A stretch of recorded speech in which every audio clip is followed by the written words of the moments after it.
menyambung pemahaman kita terhadap firman Allah Ta'ala surah Al-Baqarah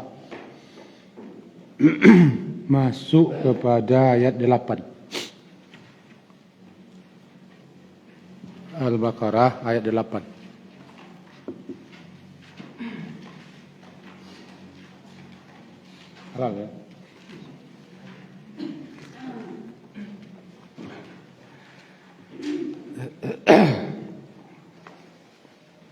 A'udzu billahi minasy syaithanir rajim. Bismillahirrahmanirrahim. Wa minan nasi may yaqulu amanna billah wa bil yaumil akhir wa ma hum bimu'minin. Yukhadi'una Allah wal ladina amanu wa ma yakhda'una illa anfusahum wa ma yash'urun. Fi qulubihim maradun fazadahumullahu marada wa lahum adabun alimun bima kanu yakdzibun.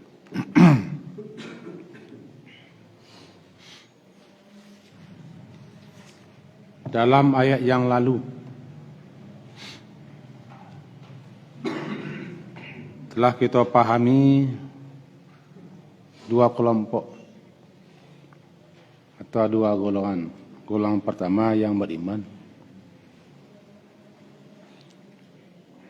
golongan kedua kebalikannya, yang kafir.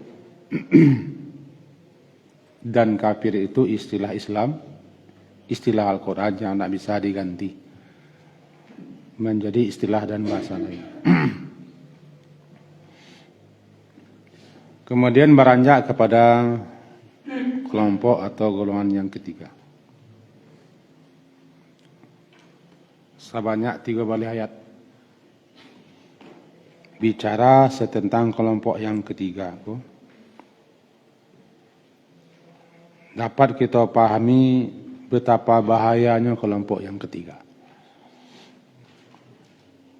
Karena panjang lebar penjelasan dibanding dengan kelompok kafirin.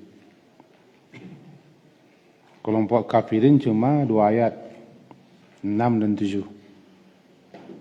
Innal ladina kafaru sampai walahum adzabun azim.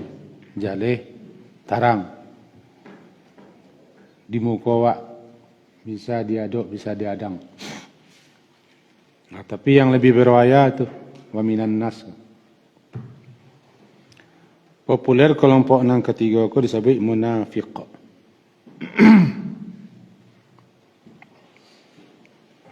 Kelompok munafik. Ada ulama yang telah mempelajari ayat-ayat yang bicara tentang munafik, maka terkumpullah dalam ayat-ayat itu ada 30 sifat ciri-ciri daripada kaum munafik. Bahkan ada yang mengatakan 32 di dalam Al-Quran. Orang-orang beriman harus mengerti ciri-ciri, sifat-sifat, tabiat, watak, karakter orang munafik. Bahkan orang beriman itu harus selalu mencurigai dirinya. Apakah dia termasuk orang munafik? Minimal apakah ciri munafik itu ada pada diri mereka. Dan sahabat-sahabat Nabi, sebagian beliau-beliau itu banyak yang mencurigai dirinya jangan-jangan menjadi orang munafik. Termasuk Abu Bakar Siddiq. Bukan menuduh, tapi curiga apakah nyala masuk kepada ciri daripada orang-orang munafik yang disebutkan dalam Al-Quran. Mari kita pahami. Wa minan nasi may yaqulu amanna billah wa bil akhir wa ma hum bimu'minin. Walaupunlah dapat artinya, tapi kita cuba aja terjemahan. Wa minan nas. Kita cari terjemah siko supaya jangan sasik. Dan di antara manusia mayaqul, ada yang berkata amanna billah, kami beriman kepada Allah, wa bil yaumil akhir, dan hari akhir, wa ma hum bimu'minin, padahal sesungguhnya mereka bukanlah orang-orang yang beriman. Demikian kira-kira terjemahan. Dalam bahasa Al-Quran, min itu terkadang mempedakan kepada tabaid sebagian, tidak semua. Barangkali itu mungkin diterjemahkan dengan di antara. Orang-orang biasa menerjemahkan min itu bahasa dari. Lebih 7 makna min. Salah satunya litaba'id, menunjukkan sebagian, tidak semua.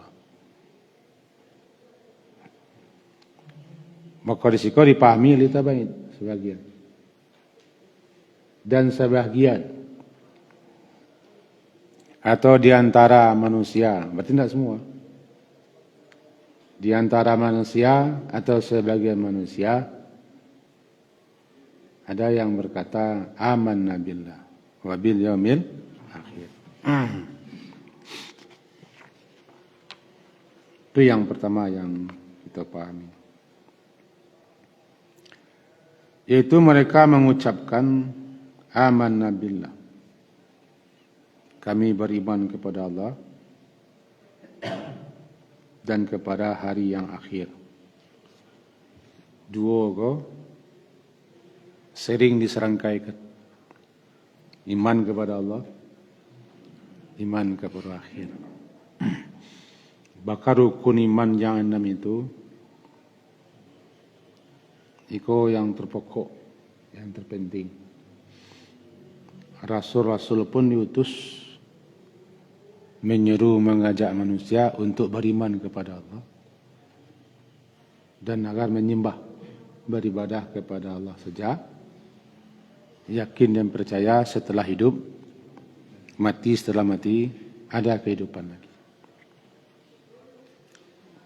Dua pokok.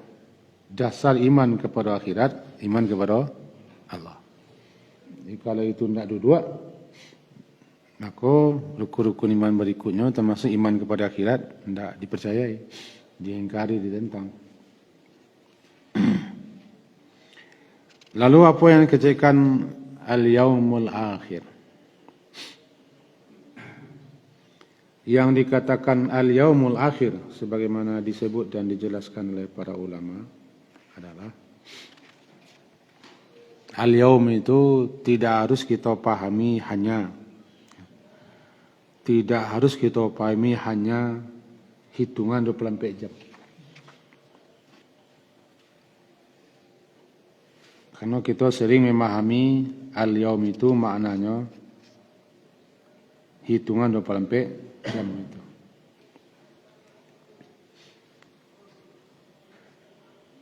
Sehingga kita sebutkan sehari semalam.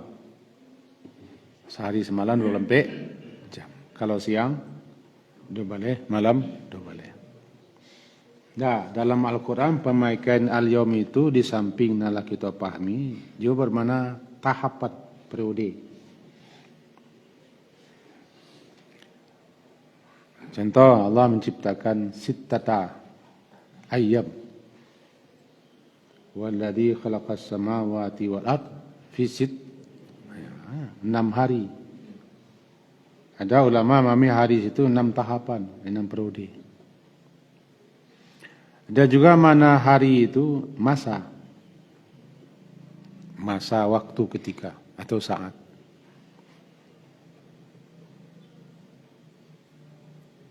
Maka menurut pemahamiku lah hari itu al-yaumul akhir adalah masa saat ketika. Hari akhir. Al-akhir adalah yang ujung.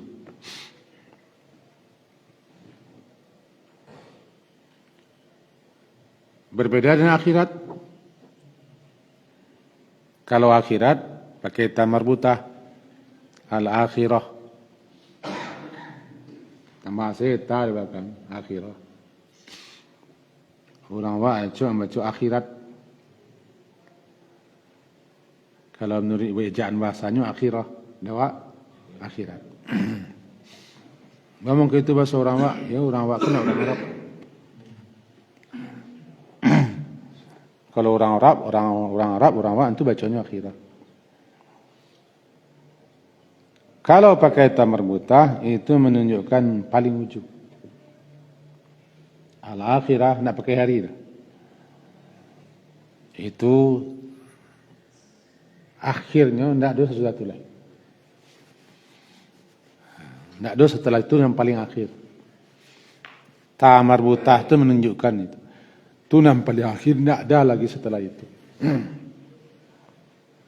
Kalau al-yaumul akhir lebih mengarah kepada saat. Saat waktu ketika di mana masa yang akhir itu setelah kehidupan dunia, kemudian barzah, kemudian kiamat, bermulalah al-akhir itu, al-yaumul akhir. Semenjak kebangkitan. Semenjak kebangkitan, hidup kembali sampai berujung neraka atau surga, al-akhir. Lalu kiamat, kalau kiamat lain-lain. Kiamat adalah saat di mana hancurnya alam semesta sampai seterusnya, kiamat. Nah, ini kita ngarah ke situ. Di antara manusia ada yang berkata, kami beriman kepada Allah. Definisi yang paling gampang kita ingat, iman itu membenarkan dengan hati. Itu yang paling gampang. Membenarkan, meyakini dengan hati. Tentang yang gaib.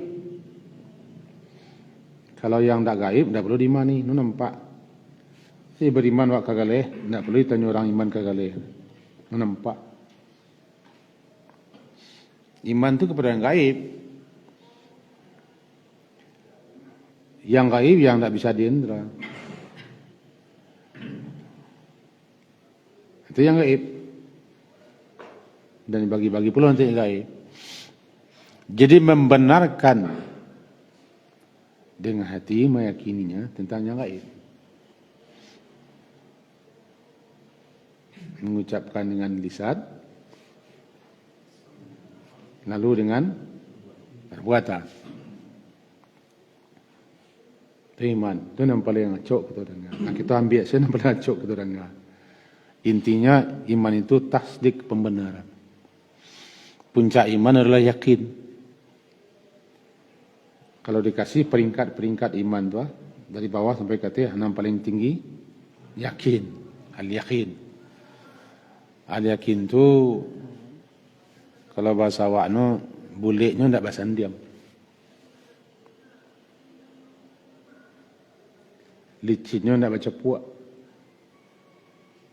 Datanya ndak ada tanjakan, ndak ada berlonggong-longgong. Iman yang sempurna, yakin. Itulah anugerah tertinggi. Di antara manusia ada yang berkata kami beriman kepada Allah. Artinya kami yakin, kami percaya dan kami membenarkan adanya Allah. Kata beliau-beliau, ulama kita, iman kepada Allah itu mencakup sampai iman kepada wujud Allah, iman kepada Rabbnya Allah, rububiyahnya Allah, iman kepada ilah, uluhiyahnya Allah, iman kepada nama-nama dan sifat-sifat Allah. Sampai-sampainya harus ada. Allah itu wujud, ada. Allah itu Rabb.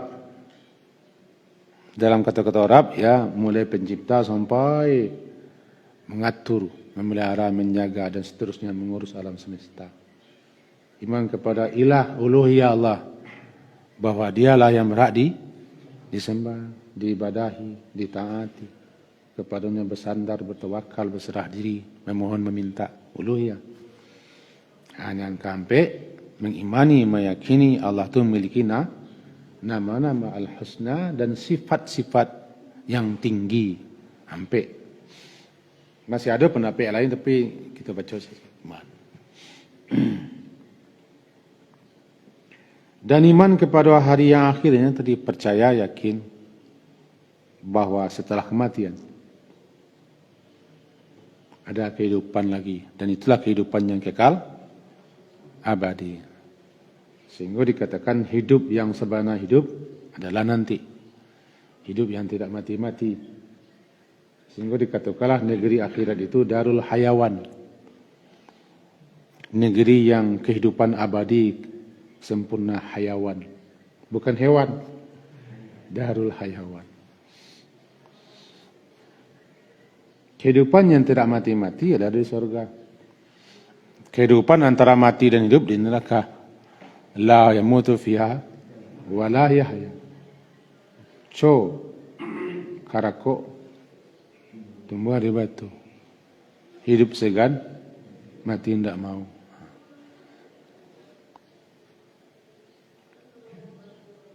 Dikatakan hidup di neraka, tidak takai itu ini.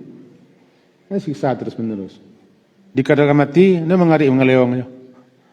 Ya, antara hidup dan nama hidup sebenar, hidup dunia sementara. Jangan lupa sementara. Awak, kita, saya termasuk lupa sementara aku. Siakan kalamu.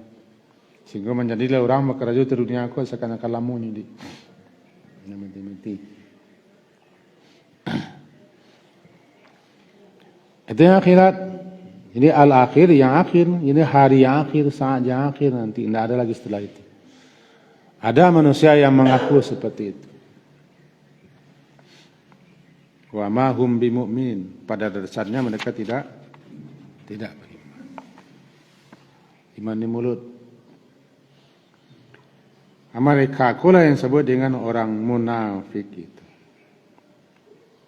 Karena iman cakap itu bukan di mulut. Iman itu di hati. Yang membenarkan hati, yang mempercayai hati, yang meyakini hati.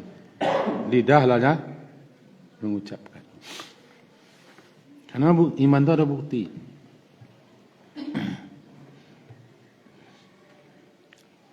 Wa ma hum bimu'minin, disebutkan dan sebenarnya mereka tidak beriman. Wa ma hum 'alal haqiqati bimusaddiqin wala bimu'minin. Pada dasarnya mereka tidak beriman. Tidak membenarkan dan tidak meyakini. Li'annahum yaquluna dzalika qawlan duna i'tiqad.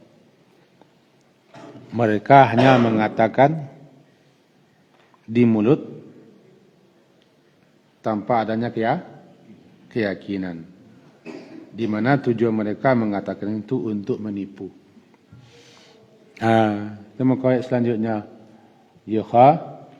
Yukhadi'una Allah. Mereka ucapkan itu di mulut, tidak daripada hati dan tidak berdasarkan kepercayaan keyakinan hati, hanya di mulut. Tujuannya untuk menipu. Yukhadi'una. Anan yukhadi'una khida'.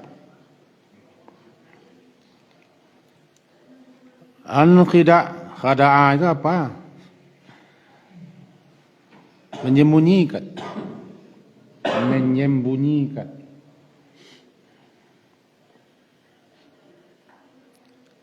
Sehingga masa waktuku khadi' namanya. Yang menipu, menyembunyikan. Karena masa-masa aku sering menyembunyikan berbagai macam bahaya-bahaya tanpa disadari manusia. Untuk itu jangan tertipu dengan masa, kira-kira begitu. Bahkan di rumah awak namanya mikhda'. Bilik atau kamar itu mikhda'. Kenapa? Karena dia menyembunyikan orang di dalam mikdak. Orang kalau masukkan kamar, lah mandok, nak nampak. Benar mula kamar tu mikdak. Khada' aja. Kemana nampak menantu? Mandok dalam bilik aja. Mandok dalam bilik.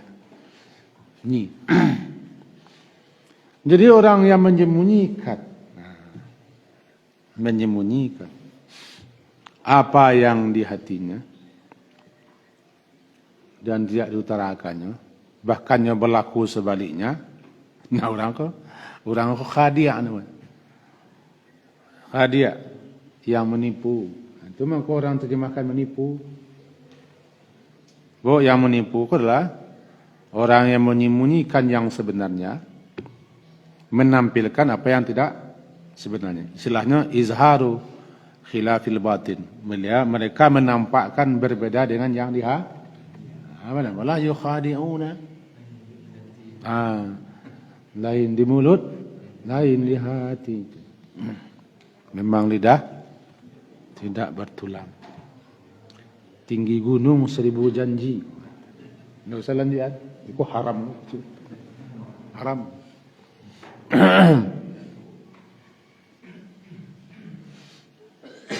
Jadi dikecilkan mereka tidak beriman karena mereka menyembunyikan di hati mereka kekafiran. Mereka simpan rapi-rapi, mereka tutup. Seakan hati mereka itu kamar. Masuk ke kamar, dikuncinya pintu kamar. Sehingga tidak nampak isi kamar dan siang di kamar. Yang keluar, amanna billah wa bil yaumil akhir. Wa mahum, tidak beriman, sebabnya menyembunyikan kekafirannya, permusuhannya. Itu pentingnya kita memahami dulu secara bahasa. Sebelum tidak bahasa awak. Jadi kalau kita membaca kitab tafsir, para ulama-ulama ahli tafsir itu mencantumkan secara lugawi bahasa. Yang terkadang di kitab-kitab tafsir terjemah tidak dicantumkan. Bagaimanapun Quran itu bahasa. Turun dalam bahasa Arab. Al-Quran memilih kata-kata tidak sama dengan bahasa kita. Makanya mereka itu mendahulukan penjelasan setentangan menurut bahasanya apa. Termasuk itu yukhadi'una apa. Ini katakan itu yukhadi'una. Lalu kemudian setelah kita pahami itu, mereka menipu.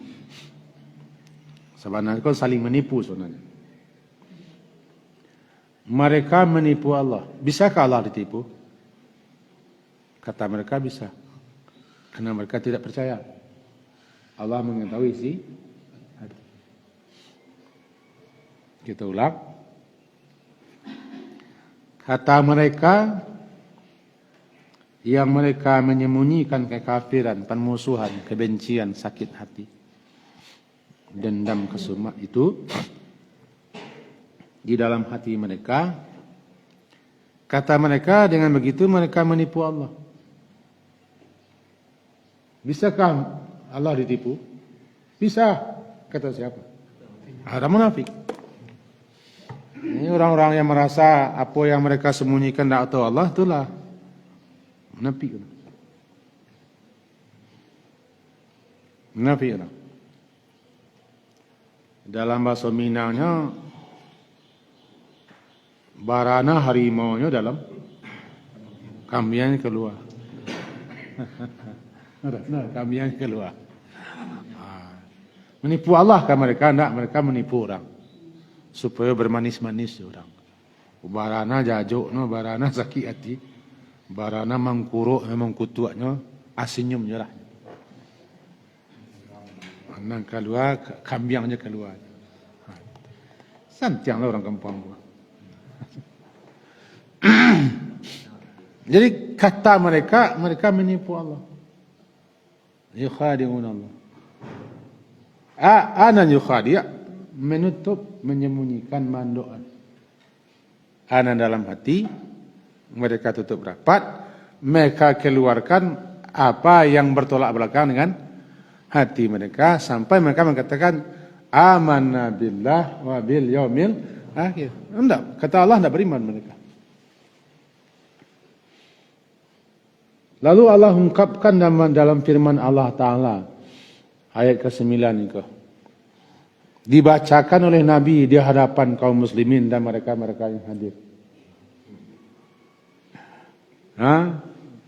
Mereka menipu Allah. Allah bongkar rahasia hati mereka tanpa menyebut nama. Tentulah lagata mereka duduk ada tanpa menyebut nama ketika Nabi baca ayat itu. Lepas tu ada lo di antara awak kuat, ada lo orang cik, itu sama. Ada lagi sekat. Lah dikuruk kuan tu. Kata di bisu. Ada lo aku cik. Ada lo orang cik. Ni orang tu ada sinan. Bah perasaan kan. Kalau galak masih galak je, tapi galak lah anu sini. Kacau sini. Ini juga diunang Allah. Wabil yaumil akhir. Oh, nak boleh kita panjang-panjang nak ketua habis kau. Mereka menipu Allah dan orang-orang beriman. Kata mereka. Orang beriman pun kita tahu. Melalui ayat kau. Hebatnya Al-Quran, kata para ahli, Allah tidak menyebutkan nama orang-orang itu. Itulah cara bahasa Al-Quran. Berarti kita tak boleh menuding orang menyebut nama orang.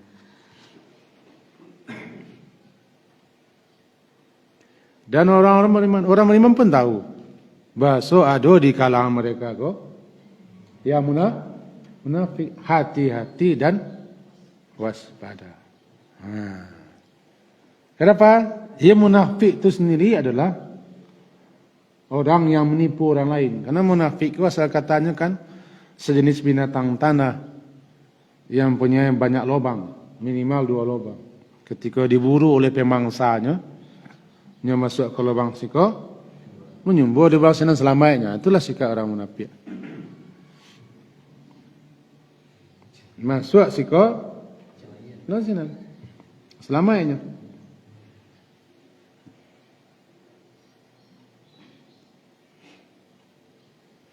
Itulah tikus dan binatang sejenis tikus. Ketika serigala atau coyote atau anjing atau apa saja yang mengejar mereka lah masuk lubang. Orang hidu-hidu siko, selamanya. Itu orang munafik kan supaya orang lain tidak tahu selamanya. Tiba siko awak sama tiba sinan waktu kalau pendirian. Wa lakul ladina amanu, ketika mereka ketemu dengan orang beriman, ya mereka katakan kami beriman. Bertemu dengan konco mereka, aku sama dah. Selamat. Jadi kenapa orang munafik? Untuk menyelamatkan diri. Sebabnya seketik. Kalau banyak tak ada orang munafik ada. Cair adanya. Cair adanya kalau banyak. Munafik itu terjadi karena ketika mereka lemah, jumlah mereka sedikit dan mereka tidak berani terang-terangan. Namanya munafik. Dia nyoba dua, nyoba sambuh. Yang duknya munafik. Jika kami bisa-bisa ada. Wa ma yahda'una illa anfusahum, dan tidaklah yahda'una, mereka menipu. Khidak, menipu. Dengan cara seperti itu, menutupi, menyembunyikan kekafiran permusuhan, sakit hati, dan benci kepada Islam, kepada Rasul, kepada orang beriman. Tidaklah mereka menipu illa anfusahum, melainkan mereka menipu diri mereka sendiri. Masalahnya, wa ma masalah. Aku membuat contoh bahasa awak, cik. Awak galak menggalak orang. Orang menggalak awak. Tapi awak tak tahu, awak pun menggalak orang. Semua ada nampak di puncak hidung awak. Selimut keluar siku. Nak nampak awak. Awak galak-galak jelek orang. Rupanya orang. Kira itu. Ini nak nampak ni puncak hidung tu, cik hidung.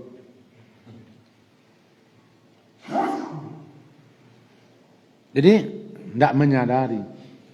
Wa ma syuur itu hati, rasa. Syuur mereka tidak menyadari bahwa sikap dan perbuatan mereka itu sebenarnya adalah menipu diri sendiri. Menipu air di dulang kepercik muka sendiri. Ramai syurun. 2 minit lagi. Fi qulubihim marad. Marad, dalam hati mereka ada marad. Marad itu penyakit. Penyakit itu ada 2. Penyakit yang menimpa badan, itu sukmu. As-sukmu itu didusihah, lawan sehat namanya sukmu, itu marad. Marad itu terbagi 2. Ada yang yakunu hissiyan kamaradil jismi, itu sakit yang bisa dipantau di indera, sakit jasad, sakit badan. Atau maknawi, sakit yang tidak menimpa fisik tapi psikis, jiwa. Bang kumang kuruk saya tidak mencelik pajak aku. Itu sakit. Yang sakit. Badannya enggak puas lah. Nah sakit maknawi. Ndak hissi. Psikis ni kan ni. Itu mencelik orang ko mahtono ke. Satu ada 2 laki nu sama yang anu mana mah. Laki nu mau. Satu tamu juga langsung nyampai sakit. Entah awak ni sakit. Antono ni sakit. Tapi kecewa. Anu ni sakit, dan kecek no. Anu ya sakit. Sakit. Cuma orang jarang memahami bahasa nya sakit. Wa ma yashurun, nya tak menyadari bahasanya sakit. Ni kecilnya sakit orangnya. Suka muntah ni sudah pajagan. Padahal ini sakit. Maka dikatakan sakit yang menimpa hati itu lebih sangat berbahaya. Sakit yang menimpa fisik. Fisik itu sakit awak seorang nak merasakannya. Orang lain nak medoan. Tapi kalau sakit yang tidak fisik, itu bisa Indonesia kerusak. Bisa dunia cair. Amerika itu kan cair dunia. Sakit itu, tangkurak itu sakit. Negari orang dari asuang itu sudah lain. Sampai campur tangan ke Eropah Timur. Marah, bawa beruang merah kan. Mau ada orang itu, mau ada pakar itu. Fikulu bimbar itu. Sakit aku lah, ya lonceng lah bunyi. Loncenglah bunyi. Jadi jangan salah nambo berhenti mengaji lonceng. Lonceng orang tu. Oh nak sikor. Sakit yang menimpa hati mereka, nifak itu sakit. Kufur sakit. Syirik sakit. Fasik sakit. Fujur sakit. Dan akhlak-akhlak tercela sakit. Dengki, loba atau tamak serakah, egoistis, takabur, ujub, memandang orang rendah, tidak peduli, itu sakit. Sakit yang lebih banyak tidak disadari oleh orang yang sakit itu sendiri. Itulah melihat puncak hati yang sakit itu adalah kekufuran, kesyirikan, kekufuran, kefasikan, kemunafikan, fujur. Tiba di akhlak adalah akhlak-akhlak tercela, madmumah. Itu hatinya itu dengki, kesumat, dendam, egoistis, tidak peduli, anani namanya, sombong, angkuh, suka pamer, maraso, itu namanya sakit. Sakit. Yang lebih banyak sakit hati itu dibanding dengan jasmani. Tapi orang paling banyak mendirikan rumah sakit sakit jasmani. Yo, ustad-ustadku salah loh. Mungkin enggak ustad. Indak dibuatnya di muka rumah itu nah. Spesialis penyakit hati. Hasad. Spesialis penyakit dendam kusumat. Buka praktek jam sekian. Spesialis penyakit cama, cangok, lobo, serakah. Enggak, dia bukan. Kan salah ustaz. Kamu kalau jadi ustaz nanti membuka itu. Kamu kan guru. Kamu kan guru di sekolah. Takui menyandang ustazku barik beban. Jadi mau guru. Jadi kalau sianan jadi ustaz, aku buka lah. Buat salah awak beku. Orang sakit, pergi mas sakit. Cucu orang suntik ni tenang. Abi ubeknya mengamuk dia. Jadi, buka lah spesialis penyakit hati. Nah, penyakit hati itu kan adalah bagian-bagian dalamnya kan. Bagian dalam. Rasanya itu. Fi qulubihim marat. Tu lalu Allah tambah. InsyaAllah lah nanti kita sambung. Dan jadi ayat 9 lah duduk aja. Inti kajiwa adalah pertama, bahaya besar bagi kaum muslimin sebenarnya adalah musuh dalam salimui. Kau nampak musuh dalam salimui menguntiang dalam lipatan manho kawan kita. No di dalam kampung orang Minang ko lado men di no lado men kata-kata apanya kata-kata bijaknya itu musuh dalam salimui menguntiang dalam lipatan manho kawan seiring menungkai kawanan dulu. Terkaji. Gitu. Dan kemudian imanku bukan hanya ucapan. Iman 3. Dari hati, mengucapkan, melakukan. Mungkinnya 3 diselengkai. Kan? Kemudian menipu yang paling berbahaya adalah menyembunyikan kebencian, kekafiran, keingkaran. Lalu menampakkan yang sebaliknya. Itu mereka menipu. Dan menipu itu jangan dikira Allah tidak tahu. Karena Allah alimun bizatis sudur. Yang terakhir, penyakit yang paling berbahaya adalah penyakit jiwa. Penyakit hati yang menimpa psikis kita, bukan fisik kita. Dan mudah-mudahan kita lagi tak banyak ni sakit hati. Sakit hati lagi, tapi tak banyak ambil. Kalau nak sakit hati, nancak lah dah. Nancak lah dah. Tapi jangan banyak mana sakit. Syukran ya Rabbi, syukran. Hadaita qalbi, syukran.